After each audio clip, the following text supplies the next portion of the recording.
Yamaha's motto for the Sr400 is "Everything old is new again," and nothing speaks more to that than a Kickstarter and tube tires.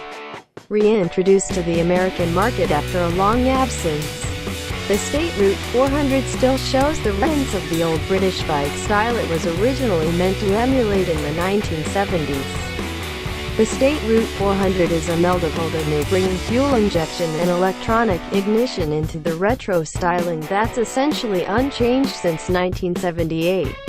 Easily customized into a cafe racer, bobber, or street tracker, the Sr400 is a blank canvas for you to make it yours. Excellent as a commuter or an entry-level bike, the Sr400 is worth a look. I don't consider the seat height low of 31 inches. But the bike is narrow, so unless you're really height challenged, you'll still be able to find the ground. Compact, and weighing in less than 400 pounds. You won't have a wrestling match on your hands trying to get it off the stand. It's been a very long time since I had to kickstart a bike. But this isn't nearly as daunting a task as it was in yesteryear. No, the Kickstarter isn't an option, it's the only way to start the Sr400. Charming, maybe. I haven't decided yet if I think that's awesome or a deal breaker. Unless you ride off-road bikes, you've probably never used a Kickstarter, at least those of you younger than I am. And that's probably most of you. In the old days, it was quite a skill and you had to do it right, or you'd break your leg or it would throw you over the handlebars. The old high-compression XLCH could really give you a thrill, as I well recall. It was a balance of retarded time, the choke setting, and having plenty of body mass to throw at the kicker pedal to get the bike going, and God forbid you stall at a traffic light. The Sr400 doesn't have any problems. There's no choke to note, so all that pre-fiddling no longer applies. There's a sight glass on the cam to aid in lining up the piston on the compression stroke. Once you get the piston up just after top dead center, give the kicker pedal a kick and it starts. Does it sound complicated? It really isn't. Once you do it the first time and know how the pedal feels when it's ready to start, you won't have to monkey with the sight glass again.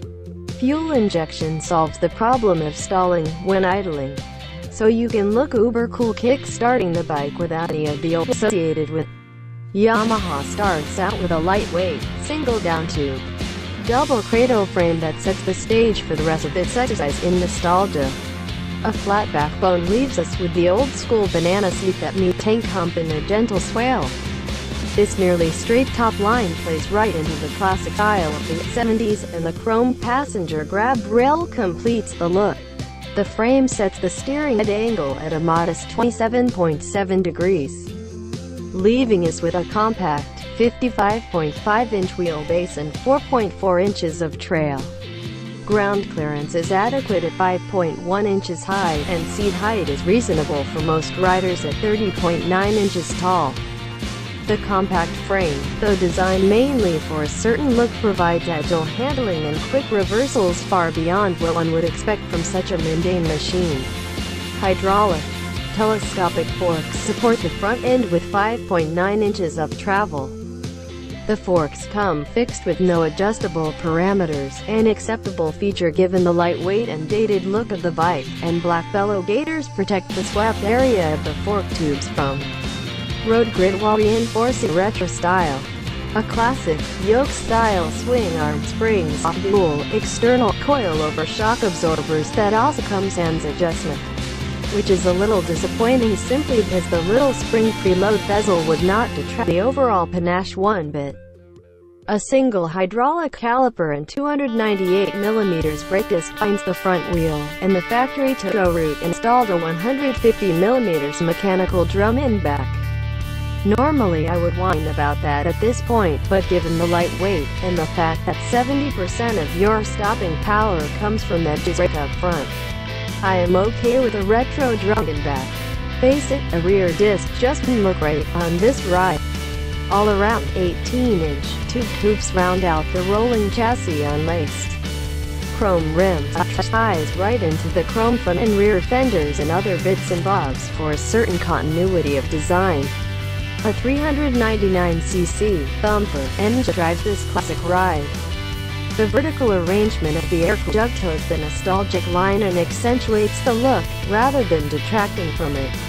Though the engine strives to revive the past, even built so as to run with a kick-only starter, the innards are all modern with fuel injection, controlled induction and electronic ignition, so you get the old looks with modern performance and emission control. MSRP on the 2018 State Route 400 is $5,999 and comes with a 1-year limited factory warranty. If you want the State Route 400 in black, Yamaha offered it in Onyx for 2016 and 2017. For 2018, get your State Route 400 in fetching Galaxy Blue. Since the State Route 400 is intended to hail back to a certain era in the US market, I picked another bike meant to inspire memories of yesteryear. The Cafe Racer-inspired Street 500 from Harley-Davidson. While the Street certainly achieves a certain amount of nostalgia, it mainly just suggests that the old design features.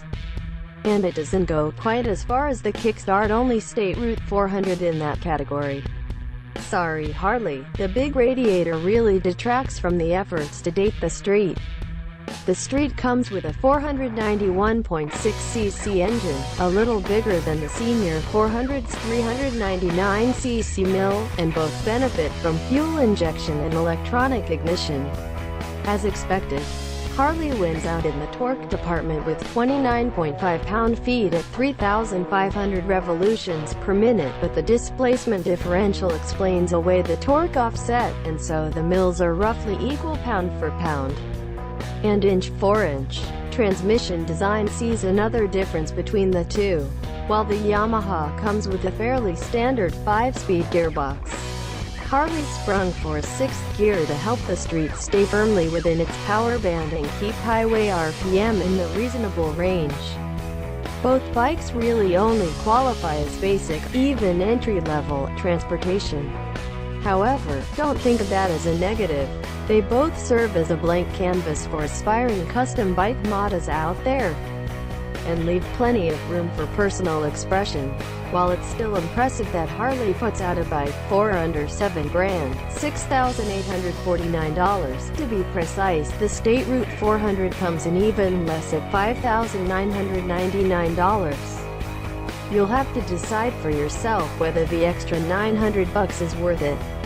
My husband and fellow writer, TJ Hinton, says this is a real gem.